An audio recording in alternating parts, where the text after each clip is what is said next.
मेरा मुंह खुल गया तो सुनामी आ जाएगी। अब दिल्ली में चल रहे जंतर मंतर पर हुए धरना प्रदर्शन के बाद में ये एक सवाल खड़ा हो गया है कि आखिरकार ये शब्द कहां और कैसे उपयोग किए जाने हैं। लेकिन इस शब्द के बाद ये किसने उपयोग किया और जो धरना प्रदर्शन खत्म हुआ पहलवानों का यानी कुश्तीबाजों का, उसके बाद क्या हुआ और कौन सी ऐसी कमेटी बनी जिसके अध्यक्ष कौन है, कमेटी में कौन कौन है और कितने दिनों में कमेटी की जांच आएगी, इस वीडियो में इस सारे सिलसिले की हम बात करेंगे। और ये भी बात करेंगे कि ब्रजभूषण शरण सिंह जो कुश्ती महासंघ के अध्यक्ष हैं या यूं कहें कि थे, अब हटा दिए गए हैं कुछ दिनों के लिए जब तक जांच चलेगी, उन्होंने क्या बोला है और इस पूरे वीडियो का व्याख्यान भी हम करेंगे।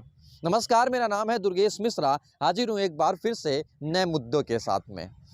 हाल ही में चर्चा में विषय बना हुआ है कि दिल्ली के जंतर मंतर पर बहुत दिनों से या यूं कहें कि कुछ दिनों से कुश्ती पहलवानों ने कब्जा कर रखा है, धरना प्रदर्शन कर रखा है और अपनी बात को रखने का या यूं कहें कि न्याय मांगने का, और शायद मांगना भी चाहिए।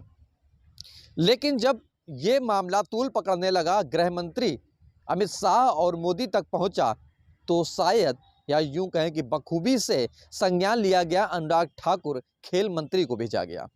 खेल मंत्री ने पहले दिन मीटिंग की, उस मीटिंग में कोई भी हल नहीं निकला। लेकिन दूसरे दिन की मीटिंग में यह हल निकला कि एक कमेटी बनाई गई जिसमें ओलंपिक संघ की जो अध्यक्ष हैं एम मैरी कॉम, उन्हों को इस कमेटी का अध्यक्ष बनाया गया, यानी कि जांच कमेटी का। उस जांच कमेटी में 7 सदस्य हैं, उन सदस्यों के हम नाम भी बताएंगे। लेकिन बात ये फंस गई आकर कि एक तरफ ब्रजभूषण शरण सिंह अपनी बात मानने को तैयार नहीं है, दूसरी तरफ पहलवान लोग झुकने को तैयार नहीं। उन्होंने बोला कि ये ऐसी घटनाएं हुई हैं, मेरे पास पूरे एविडेंस है और पूरे भारत के लोगों के साथ यानी कि लड़कियों के साथ, महिलाओं के साथ ऐसा हो रहा है, हमको न्याय चाहिए। अब सवाल खड़ा होता है कि जो सदस्य के टीम है क्या वो सही जांच करेंगे। हालांकि जो वर्तमान स्थिति है उसमें यह देखने में ज़रूर आ रहा है कि खेल विभाग से ही लगभग ज़्यादा लोग हैं। उनका नाम आप सुन लीजिए।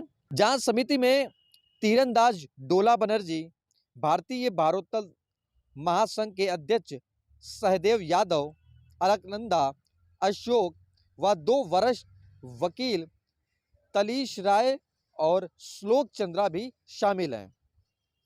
इन सारे लोगों के शामिल होने के साथ ये बात तो तय होती है कि जो 4 दिन में, मैंने बताया कि 4 दिन में इस रिपोर्ट को मांगा गया है। 4 दिन की बात करें तो उसके बाद 4 दिन से 4 हफ्ते कर दी गई कि 4 हफ्ते में इस रिपोर्ट को सौंपा जाएगा। इस रिपोर्ट को सौंपने के बाद में क्या होगा ये तो वक्त बताएगा, लेकिन अनुराग ठाकुर ने क्या कहा ये भी सुनिए। अनुराग ठाकुर ने बताया है कि ब्रजभूषण से जुड़े मामले पर निगरानी समिति 4 सप्ताह में रिपोर्ट भेजेगी। ब्रजभूषण निगरानी समिति के द्वारा मामले की जांच किए जाने तक पद की जिम्मेदारियों से हटा दिया जाएगा। खेल मंत्री के साथ बैठक से पहले पहलवानों ने भारतीय ओलंपिक संघ की अध्यक्ष पीटी उषा को पत्र लिख करके जांच की मांग की थी। अब तो यहां तक बात ठीक थी, ये बात सबके समझ में आती भी है कि धरना प्रदर्शन हुआ। धरना प्रदर्शन के बाद में खेल मंत्री ने संज्ञान लिया। संज्ञान लेने के बाद में कमेटी बनाई गई। कमेटी में 7 सदस्य रखे गए। सदस्य के बाद में अब वो जांच करेंगे। जांच के बाद में जो प्रक्रिया होगी वो फॉलो किया जाएगा।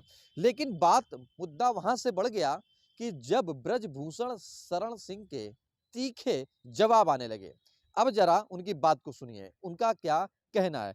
उनका कहना है कि मैं किसी की दया से इस पद पर नहीं बैठा हूं, कुश्ती महासंघ का चुना हुआ राष्ट्रीय अध्यक्ष हूं, किसी भी सूरत में इस्तीफा नहीं दूंगा। मेरे खिलाफ साजिश की जा रही है, अगर मेरा मुंह खुल गया तो सुनामी आ जाएगी। अब जरा इस वाक्य को सुनने के बाद में आपको लग रहा होगा कि क्या ब्रजभूषण शरण सिंह भगवान बन गए हैं या यूं कहें कि राक्षस बन गए हैं, क्योंकि इनकी पूरी भाषा शैली में ये बात साफ हो रही है कि मैंने अगर मुंह खोला तो सुनामी आ जाएगी। तो सुनामी का मतलब क्या है? क्या ये उद्योगपतियों को अपने टारगेट पे ले रहे हैं या अन्य नेताओं को अपने टारगेट पर ले रहे हैं या यूं कहें कि भारतीय खिलाड़ियों को अपने टारगेट पे ले रहे हैं या यूं कहें कि भारत की महिलाओं के साथ हुए दुराचार को लेकर के ये उनको टारगेट पे ले रहे हैं। इन चारों सवालों के जवाब शायद आपके दिल और दिमाग में जरूर घूमे रहे होंगे कि आखिरकार इनका कहना क्या है।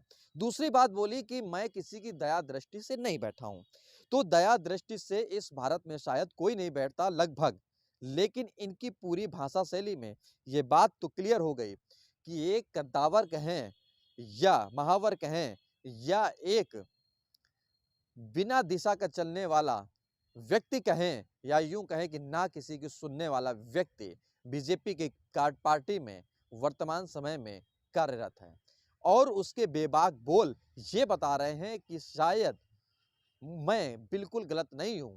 अगर गलत नहीं हूं तो फिर इतना बवाल क्यों। और एक कहावत कही गई है कि साहब धुआं वहीं निकलता है जहां पर आग लगी होती है। ये बात मैंने आपको दोबारा बताई है।